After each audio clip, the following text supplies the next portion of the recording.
Hi, for this video, I'm not a doctor. This is not medical recommendation or information.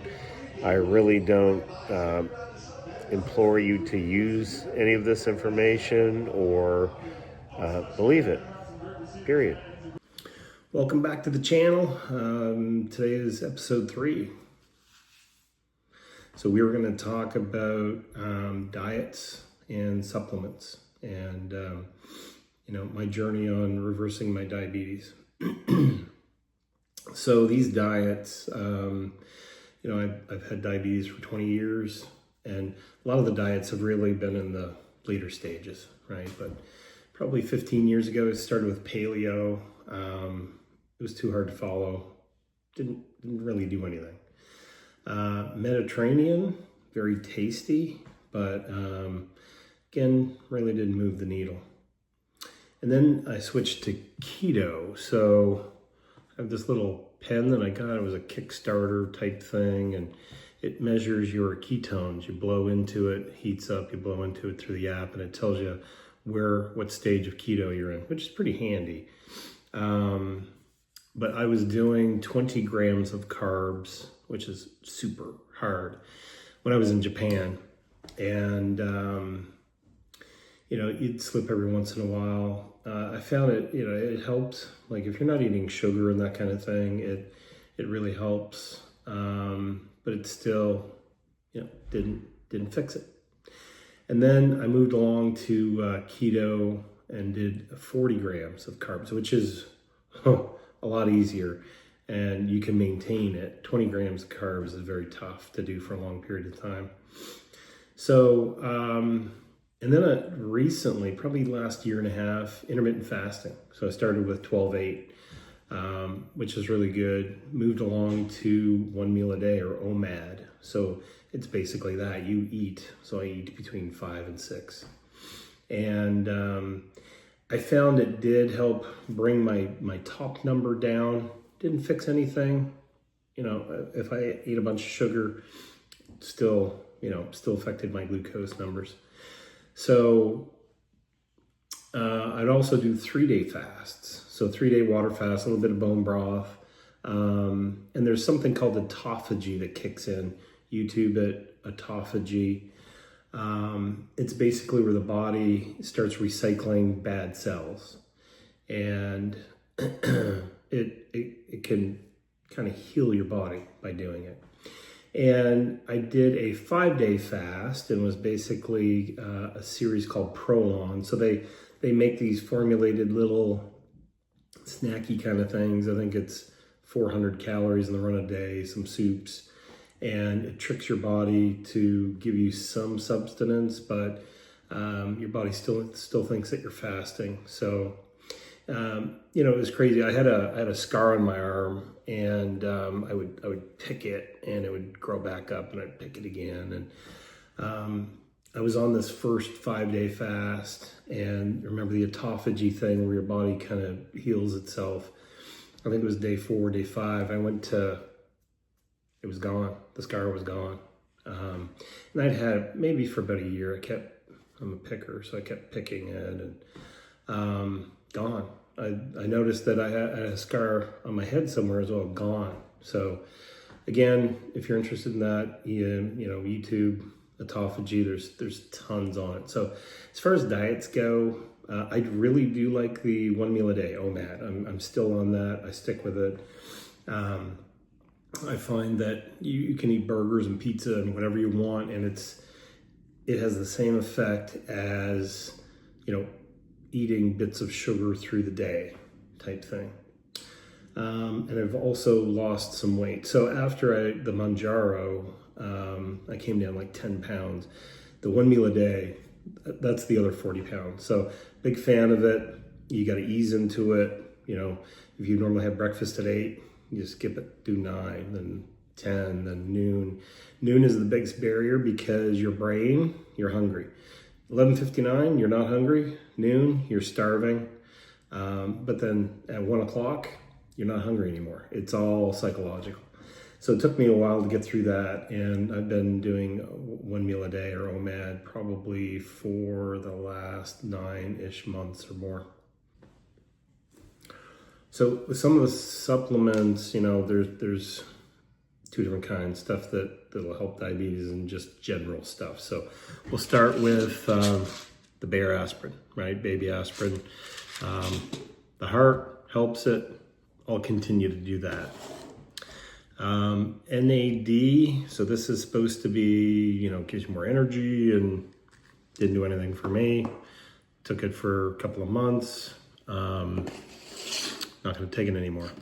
This nattokinase. So nattokinase, there's a study that's on the NIH website, and it's basically, it looks like at Japanese, and they eat fermented soybeans, and fermented soybeans has nattokinase in it.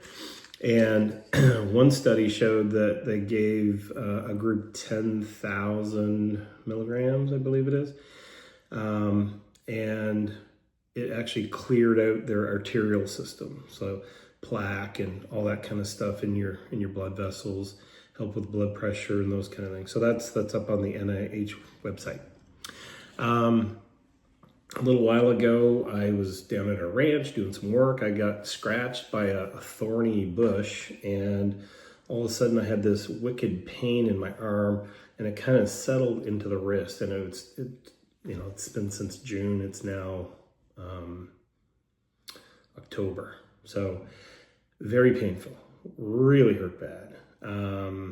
So looking at some things, something called glutathione, it actually helps kind of bring out all the toxins out of your body. So I thought, hey, maybe it's a plant toxin, I can get rid of it.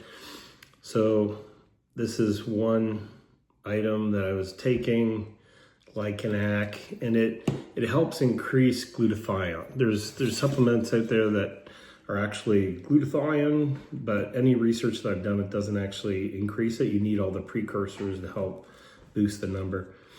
Bentothiothiamine with B1. So that's to help as well. And then NAC, which helps boost glutathione. Now, when I run into those, I'm not going to take those anymore. I really didn't find that they were doing much.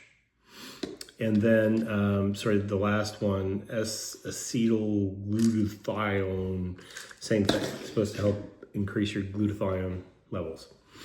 Now here's a good one, omega-3 oils. I remember when I grew up in Labrador, you'd take the spoon of the cod liver oil, and it's supposed to, be good for you. So I still take that kind of stuff, and I still will. So vitamin D3 and K2, like if you're taking a D vitamin, you need the K to help make it more effective.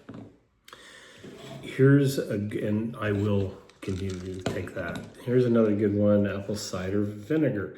So this is 2,400 micrograms or milligrams. There's a guy on Facebook, and he does these reels, and he eats food and he watches the glucose monitor, and he will actually take this with berberine, and it actually takes your spikes down. So it actually helps to reduce your spikes. If you're having carbs, you pop those like 15 minutes before. I'll continue to do that. Here's a great one, and my sister kind of got me onto this. Magnesium glycinate. And I used to have leg cramps. I'd wake up in the middle of the night, you get that foot cramp or leg cramp, and it would send you like a mile in the air. Magnesium glycinate gets rid of it. I've had them, being diabetic, probably the last 10 to 15 years. I was taking Leland's leg cramp, kind of little tablets, but you basically have to wait till you get one. They take the tablet. I take 3 of these a day. You can get it on Amazon, and no more cramps. And it helps you sleep, and it relaxes your muscles. So be careful. You want to take it at night. I take 1 in the morning, just kind of help with the cramps. 2 at night helps me sleep better. I usually sleep like a rock anyway. And then another kind of vitamin D3, which is just I had the D3 and the K, works better. So this one doesn't have the K. It just sits in my drawer until I run into the other stuff. Chromium picolinate. Diabetics are low in this, right? I didn't really find that it did anything for me. I'm probably going to take it just because you are low on it. And then a vitamin B complex. So all good stuff. I will continue to take the vitamin B complex. Now the next thing is Siberian rhubarb extract. And if you're from Canada, like I was, my favorite pie is strawberry rhubarb. So one piece of research I was doing, the duodenum, so your stomach, it's that first part after your stomach. There's folks that got gastric bypasses, the sleeve, and their diabetes instantly goes away from what I've read. And so I'm like, well, it's got to be something in the duodenum, like, H. pylori, which is a bad bacteria. Maybe it's causing something. I was actually even on a list to get an ablation of the duodenum. And my A1C, because I was doing so good and doing the 1 meal a day and all that kind of stuff, my A1C got into a level where like I didn't qualify anymore, which is good because they would have been torching me inside. It's supposed to help. It didn't really fix everything, but it helped your sugars. So this Siberian rhubarb, actually, a lot of people that are diabetic have low Akkermansia bacteria in their stomach as well. So I'm like, hey, well, let's pump that up. Saw where there's a lot of folks that were taking Akkermansia, and a guy that actually measured his gut bacteria before and like 2 months later, and there was no change by taking this Akkermansia supplement. But the rhubarb is supposed to feed the Akkermansia, which will make it multiply. So took it, didn't really do anything, probably won't take it once I run out. And then berberine. Berberine, it's kind of a metformin, and for me, didn't really work, didn't really do anything. So when I run out, I will stop taking it. And then the Silver Fern group. So it's Silver Fern, I'll kind of put that in there. There's a couple of products that I have from them. One is Metabolism. It's basically for gut bacteria. It's got a little bit of berberine in there as well. And, I've been taking this stuff for like 6-9 months plus and really didn't notice a difference. And then I started on the Nano Scrub, which is a silver water. It's not colloidal silver, it's nano silver, like you won't turn purple when you drink it. You only take a little bit every day. And then this is a cleanse. So whenever you're cleansing, I did a lot of research, you're supposed to take a binder, and a binder can be like charcoal tablets or that type of thing. But this is their form of binder. So whatever you're killing, instead of it staying in your body and then wreaking a bit of havoc, this attaches to the binder and the binder takes it out of the body. So that's everything. I started, I did this for 3 months. Really didn't notice the difference, taking the binder as well. So that's where we are. Now, this little thing kind of combined with something else started the next chapter of reversing the diabetes. So I'm on vacation for a week. So when I come back, I will record the final episode, number 4. And what was it? What changed it? What reversed it? And again, it was a matter of 3 days. So stay tuned, and we'll see you soon.